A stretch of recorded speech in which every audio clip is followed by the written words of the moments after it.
When I realized that I was actually going to make a movie out of the novel The Godfather, I sat down and began to read the book very, very carefully. And I think it's important to put your impressions down on the first reading, because those are the initial instincts about what you thought was good or what you didn't understand or what you thought was bad.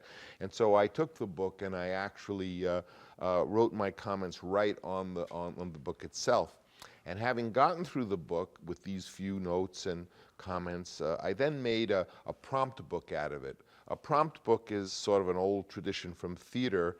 And basically, you take a sheet of loose leaf paper, and I sat there myself and I cut out this hole in the middle of the page. And then I pulled my book apart that I had made those comments on, and I myself pasted every page of the novel onto sheets of paper like this, so that, of course, you could see both sides.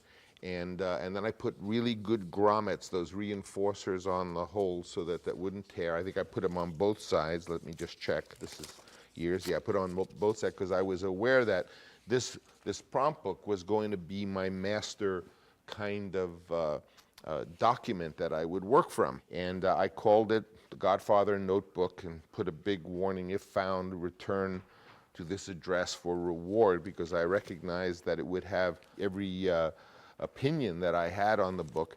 And interestingly, I decided to break down each section with these key criteria. This is a very big one because it was the wedding scene. One was synopsis, to synopsize that particular part of the book.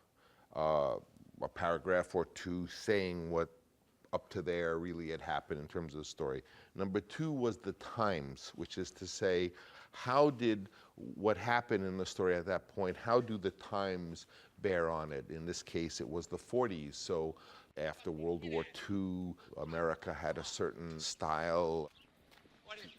Hey, my sister's wet. Every scene I was relating it to the period. So when I then was told by Paramount that the movie was going to not be shot period, it was going to be contemporary shot, which is to say the 70s, in fact that we were going to shoot it in Kansas City, I really had a very hard time accepting that and made a big point that it had to be period.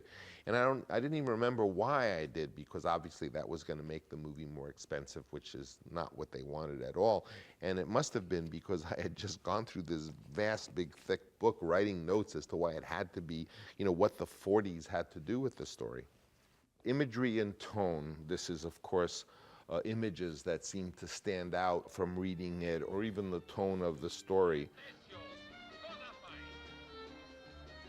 Number four, it says the core, and this is something I think I borrowed from Elia Kazan in his notes from the way he broke down the play Streetcar Named Desire. It's published in a book on directing. But for five, I put pitfalls, which was to say, how can I screw this up? What are dangers, things that you want to avoid, or dangers that you very easily could find yourself in?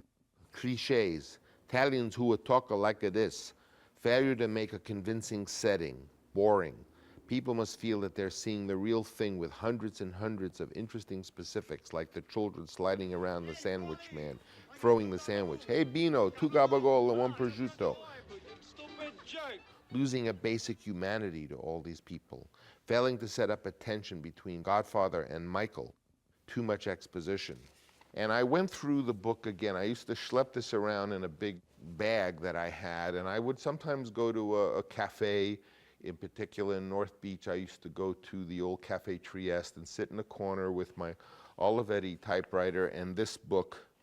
And as I would go through the book for each division, and really I made up the divisions. I broke them down. I noticed here scene 1, scene 2, scene 3, but they didn't exactly follow the chapters. It's sort of what I felt was scene 1 and where it ended. What was interesting is that by doing that, after I had gotten through the whole book, I was able not only to have those first few notes that I had written in the book, but I had the big wide margins that the prompt book pages gave me, so I could in great detail chart what I thought was happening. This document was a kind of multi-layered roadmap for me to direct the film. And I remember when I did direct the film, although there was a script, obviously, I tended to take this around and work on The Godfather. Again, I had that kind of canvas bag where I could carry this. And I was more interested in really working from this because on one level, it had the actual book rather than a screenplay. Which would have left so much out. And so I was able to review not only Mario Puzo's original text, but all my first notation as to what little signs as to what was important to me or what I felt was really going on in the book.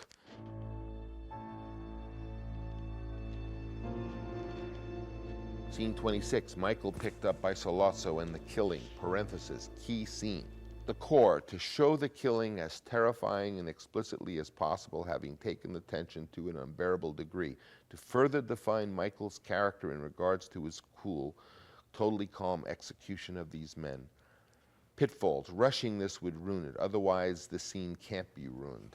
That's good to know when you're just a poor little director sitting there and somebody says the scene cannot be ruined, so you know you've got something. As I was reading the book and making these notes and then putting them on the margins, obviously the more pens I was using and the more ruler lines and the more squiggly lines sort of implied the excitement of the book was higher and higher, so that the sheer amount of ink on the page would tell me later on this is one of the most important scenes. Design this scene shot for shot.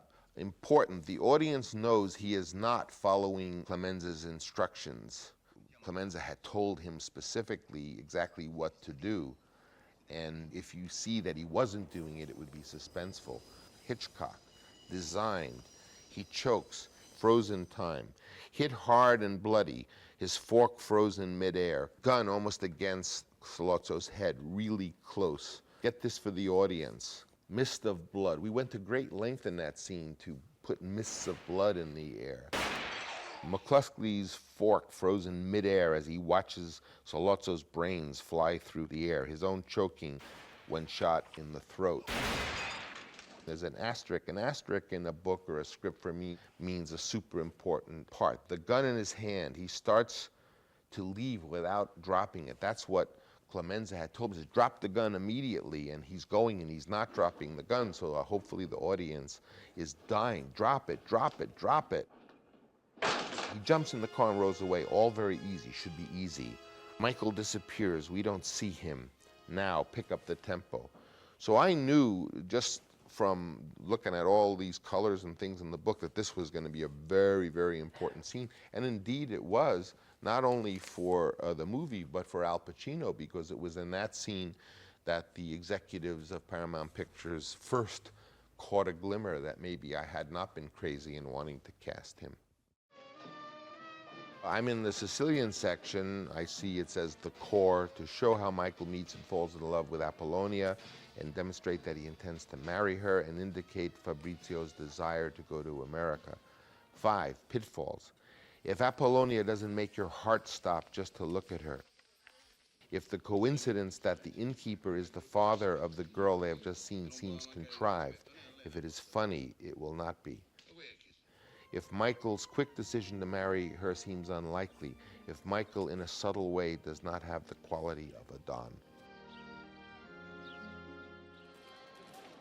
On page 79 of the book, we have the actual shooting of the Don. Whenever I felt there was a really important part of the book that was going to be in the movie, I would sit there with my ruler and really underline. So this details the shooting. My margin notes are the shooting, great detail. The Don is the main character of the movie. So as in Psycho, we are totally thrown when he is shot. How would Hitchcock design this? Hitchcock was such a master about manipulating information for the audience, usually telling you things so that you were equipped to enjoy what you were seeing. Rather than withholding information, he would give you information. Designed carefully. The rolling fruit, sound off stage, an appearance of total confusion. I had done this preparation before I wrote the script, so I wrote the script from this, but the script was really an unnecessary document. I didn't even need a script because I could have made the movie just from this notebook.